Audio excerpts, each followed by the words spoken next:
Some time ago, I made a video on this concept called books sell books. And I thought it was time that I did another update on it.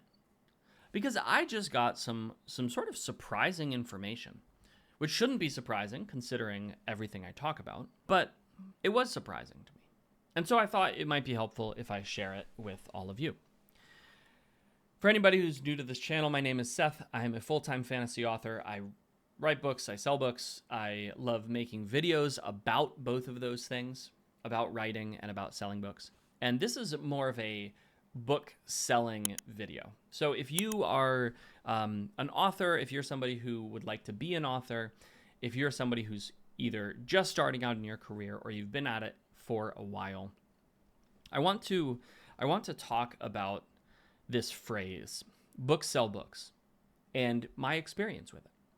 Because this is one of the things that you hear sort of bandied about if you hang out in author forums or you hang out around authors.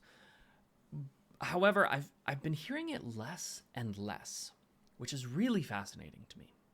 And I've been hearing instead more and more about marketing and social media and how to get yourself out there and how to sell your book. But I think that that's a trap. Bear with me as I work through this. The phrase books sell books is pretty self-explanatory. The best way to sell your book is to have somebody read a different book of yours and like it enough to come and buy another of your books. This is really just talking about the compounding effect of having multiple books out. This is also a fairly new concept in that the traditional model really encourages people to write 1 or 2 books a year because that's all the system can really handle. And people who write more than 1 or 2 books a year are in a particular category in the traditional world, and they only get into that category when they have proven themselves by selling a lot of books. However, in the indie world, there's an understanding that the more content you have, as long as your content is good or as long as the reader enjoys your content, the more content you have, the more things you can sell.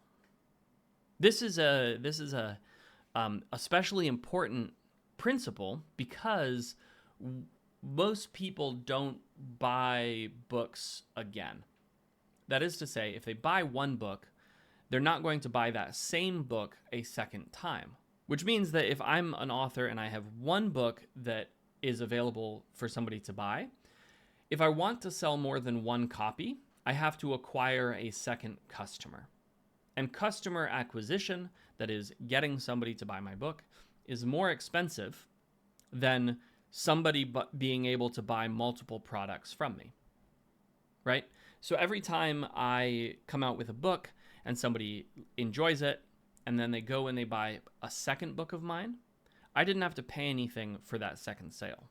Hopefully that's not too confusing. If it is, let me know in the comments and I'll try to break that down better. But this principle that books sell books is a really vital one if you want to be an indie author or a hybrid author, really even if you want to be a traditional author.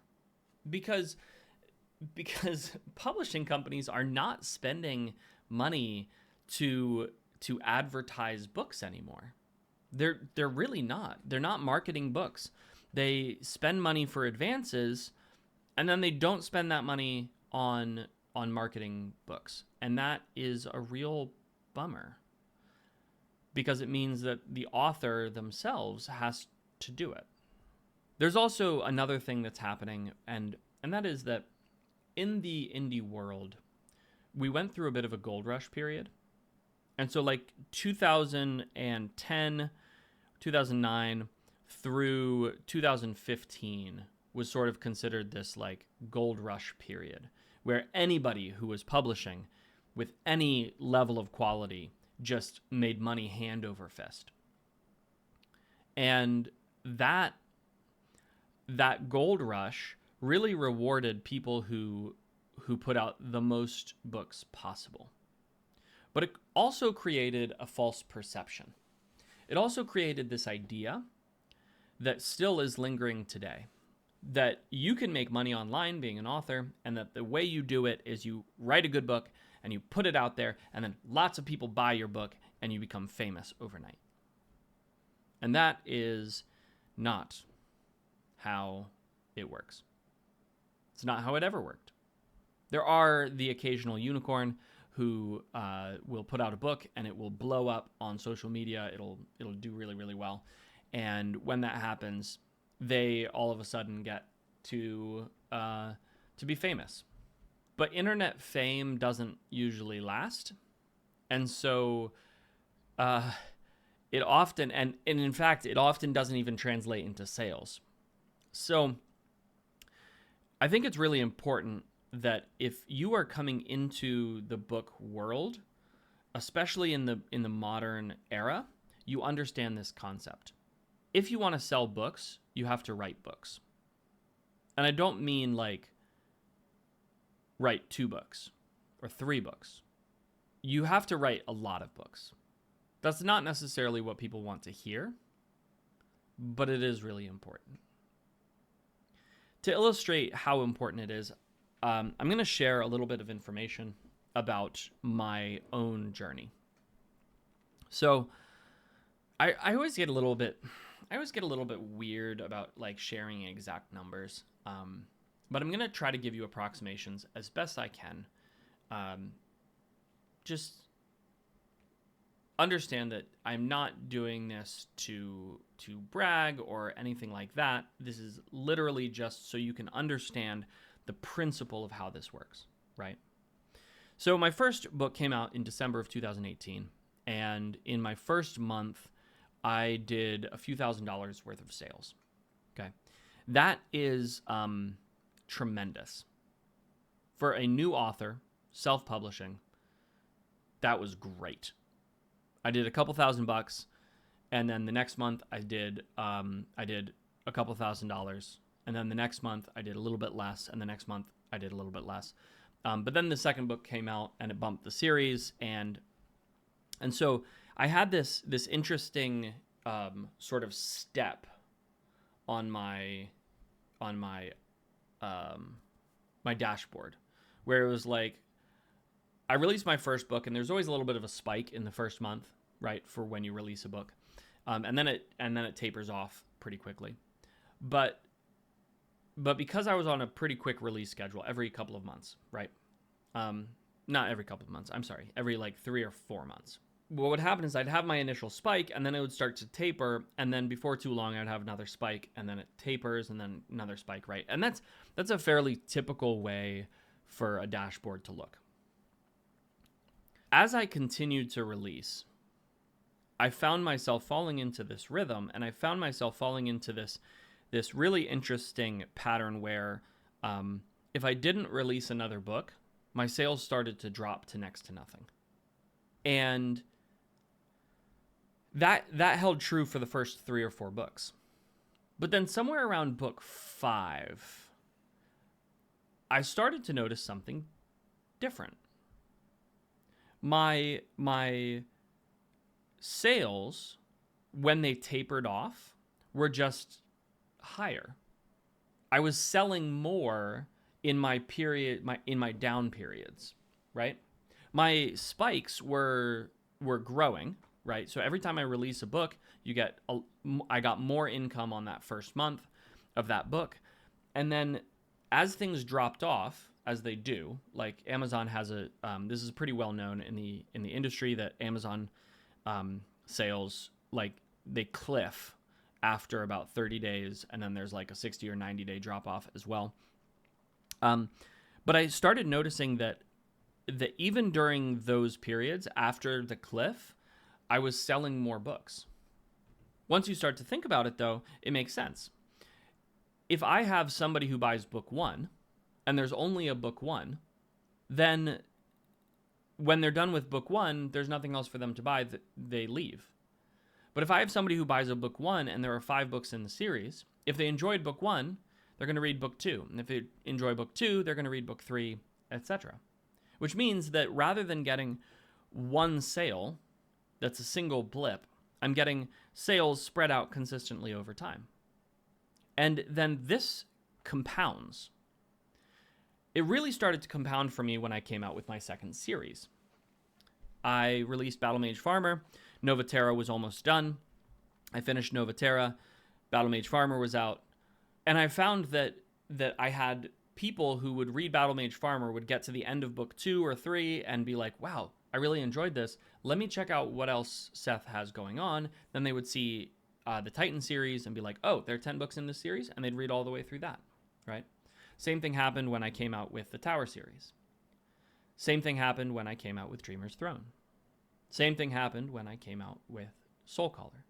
And so I found that as I release new series, all of a sudden they're starting to stack in a way that you can't really replicate with just ads.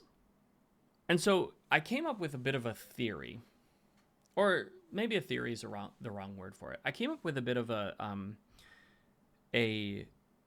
roadmap for how I recommend people do this, right? Because again, books sell books. And you can pump a ton of advertising, a ton of marketing into your first novel. But the reality is that there is no amount of money that you can pump in that will be more efficient than just writing a second book. And so I have a sort of arc that I'm now trying to follow. And that is that when I come out with a new series, I do not bother advertising the first book. I do some like promotion for it for like launching the series, but I don't really bother with it.